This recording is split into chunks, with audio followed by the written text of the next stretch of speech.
Allez, bonjour à tous et bienvenue sur votre chaîne Smart Yvon.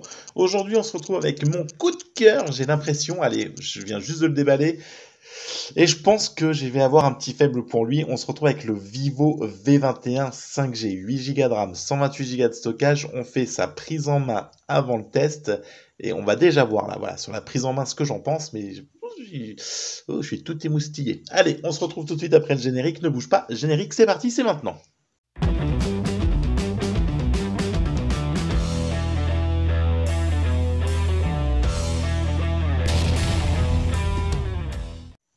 Allez, voilà, le générique est passé et donc on est toujours sur Smart Yvon. Ensemble, on va Smart TV aujourd'hui. Allez, avant toute chose, n'hésite pas à t'abonner, liker, partager. Ça ne te coûte rien, tu le sais, mais ça permet à la chaîne d'avancer. Donc, franchement, je compte sur toi. N'hésite pas à mettre un pouce bleu et puis à t'abonner à la chaîne. C'est gratuit. Tu peux, si tu m'aimes bien, me soutenir. Et donc là, par contre, ça devient payant. Toujours sur l'onglet YouTube de la chaîne, me rejoindre. Deux tarifs, 1,99 et 2,99. Et là, par contre, ça te permet donc d'avoir quelques avantages. Allez, on est donc aujourd'hui avec le Vivo V21. Oh, pardon, réseaux sociaux. Hop là, voilà, juste ici, si tu veux me rejoindre. On est donc aujourd'hui avec ce Vivo V21, un smartphone donc de chez Vivo, 5G, 8 Go de RAM, 128 Go de stockage. Une boîte qui est plutôt, ma foi, jolie, avec des effets lumineux, des petites paillettes, et on retrouvera donc à l'arrière quelques petits détails sur le smartphone, donc sur le Vivo V21. V20, V21, V21. Voilà, donc désigné machin. Ouais, bah on retrouve pas grand chose en fait. Un checker. Bon, on retrouve pas grand chose. Dans la boîte, en tout cas, ce qu'on retrouve, et ça c'est une certitude, c'est un chargeur Vivo, un flash chargeur 2.0 avec une possibilité d'aller jusqu'à donc 33 watts au maximum, ce qui t'indique donc une charge rapide de ce Vivo. Tu auras bien sûr aussi, hop là, la petite connectique en USB type C, le câble, et on a aussi dans la boîte la petite coque silicone. Ça fait plaisir parce qu'on ne l'a pas toujours, et il y a aussi des écouteurs sur la boîte, dans la boîte de ce Vivo V21, je ne les ai pas sortis. Allez, le Vivo, il est donc là. La seule chose que je vais venir reprocher d'emblée tout de suite à ce Vivo, c'est que pour un smartphone 2021, au tarif sur lequel il se positionne, aux alentours de 370 euros, 400 balles selon les vendeurs, 350 chez les moins chers, on a ce Water Display. Et clairement, j'aurais préféré un poinçon plutôt que cette goutte d'eau qu'on a tendance maintenant à retrouver sur les smartphones low cost. On a pu le voir avec le Oscal C20, on a pu le voir avec d'autres modèles voilà, un peu plus low cost, beaucoup moins cher même que ce Vivo, et qui utilisent encore le Water Display. Mais on aurait voulu du poinçon clairement, parce que la goutte d'eau, je trouve que c'est plus très tendance sur ce que proposent maintenant les concurrents. On est néanmoins, on va se le dire, sur un smartphone milieu de gamme plus, voilà. Donc on peut peut-être lui pardonner ou pas, mais pour voilà, c'est vraiment un petit point noir que voilà. Water Display. On trouvera donc, on les voit, la grille de haut-parleurs. Je ne sais pas si c'est du stéréo, on verra. Au fond, au fond du smartphone, tu retrouveras, eh bien, moi qui fais bouger l'appareil, donc c'est terrible. Tu retrouveras la connectique en USB type C, tu retrouveras la grille de haut-parleurs, la carte tiroir de carte SIM. D'ailleurs, je ne sais pas si on peut mettre deux cartes SIM, une carte SD. Il faudra qu'on vérifie sur le test. C'est chromé tout sur tout le côté, un chromé bleu plutôt joli. Le bouton power, le volume plus moins. Au-dessus, on a le micro, enfin un des micros. Non, franchement, l'aspect en main, il est très joli, il est très joli. Tu retrouveras les capteurs photo à l'arrière, donc on en distingue trois. On retrouvera la LED, AI caméra, ouais, donc intelligence artificielle. On retrouvera quoi? OIS 1.179 2.4, ok. On retrouvera Vivo marqué là avec le modèle V2050 Dongyang République de Chine populaire. Voilà. Clairement, autant le Vivo me dérange pas que vous le savez, le logo CE et le logo poubelle. Tu peux ne pas le mettre et j'aimerais bien que vous arrêtiez les fabricants de le foutre à l'arrière du smartphone. Clairement, ça m'agace.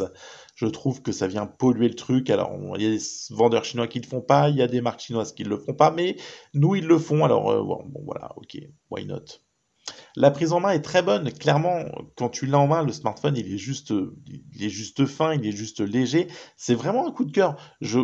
Franchement, je suis pas loin d'être en mode love. Donc, j'ai pas vérifié, mais ça doit être un écran AMOLED. On a le capteur d'empreinte sous écran. Je l'ai paramétré tout à l'heure. Hop, tu vois qu'il est clairement très réactif tout de suite. Ça fonctionne. Tu lèves, hop, ça apparaît. tu déverrouilles, rien à dire là-dessus. Allez, on va aller sur Kimobile, non merci, pour voir ça. Donc, c'est un smartphone en global, 8 Go de RAM, 128 Go de stockage, il fait de la 5G, 6,44 pour l'écran en termes de pouces, bien sûr, Full HD+, 84% en face utile pris par l'écran, 176 grammes, il est bien léger ce que je vous disais, 159,7 mm à la verticale, 73,9 donc à l'horizontale, et enfin 7,3 mm pour l'épaisseur, franchement très bien. C'est un Dimensity 800 donc un octa-core, ouais, donc du Dimensity. Franchement, les Dimensity, je trouve qu'aujourd'hui, ils n'ont plus rien à envier au Snapdragon. Et ils font plutôt bien tourner les smartphones, donc franchement, moi, un Dimensity, ça me choque pas, quoi. Un Mediatek dans les smartphones, maintenant, je suis plus à la recherche forcément des snaps, etc. Les Dimensity font très bien le taf pour ma part. Alors, vous avez peut-être hurlé voilà, au plagiat, non, mais au pugilat dans les commentaires, mais je trouve que il y a plus grand intérêt maintenant forcément à avoir du snap. Enfin, une Mediatek fait très bien le taf pour ma part. Pour en tester beaucoup, que ça soit un Snap ou un Mediatek, j'ai pas noté. Enfin, je peux pas te dire quand je prends un smartphone, putain, je sais que celui-là c'est du Snap et l'autre c'est du Mediatek. Non, c'est pas vrai. Maintenant, sur les puces haut de gamme, tu sens clairement que c'est kiff-kiff. 343 150 annoncés pour en tout, on y reviendra, ce qui le classe clairement dans du milieu de gamme. 4000 mAh pour la batterie, il est full band, toute 5G, tout 4G, tout 3G, donc aucun souci chez nos amis de Free. Pour la partie photo, on nous annonce du 64 mégapixels.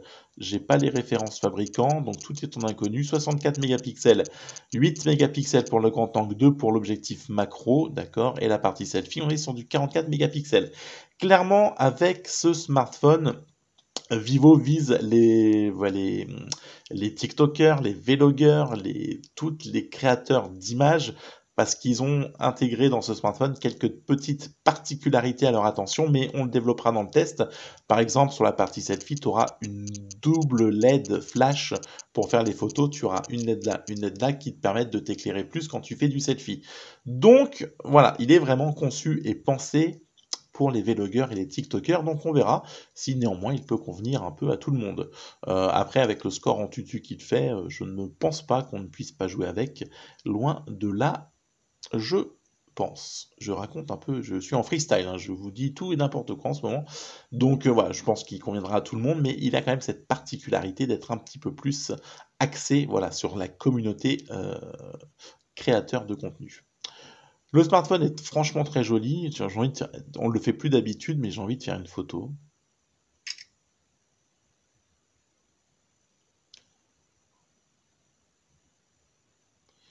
Oui, tais-toi. J'ai pas envie. Oh, va-t'en. Franchement, la photo est... Oui, d'accord. La photo est propre. Non, franchement, c'est bien. Ça change du Oscal qu'on a fait, là. On voit les petits brins. Franchement, non, la photo est propre, hein. Alors, est-ce que je vais y trouver tout... Merde, est-ce que je vais y trouver plein d'avantages parce que je suis en mode love peut-être, mais néanmoins, je le trouve plutôt propre, rien à dire là-dessus. Allez, on va juste faire une petite partie, parce que je suis curieux de savoir si c'est un mono ou du stéréo, une petite partie musique libre de droit, afin juste de voir si c'est du double, et j'ai ma réponse tout de suite, c'est pas du double, c'est pas du stéréo, ça sera un mono, on n'a qu'un haut-parleur en bas, bon, ça par contre c'est un peu dommage.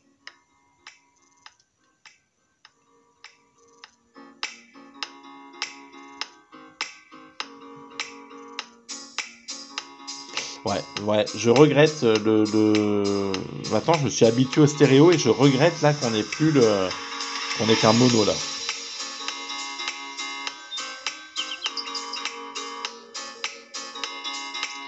Ouais, ouais.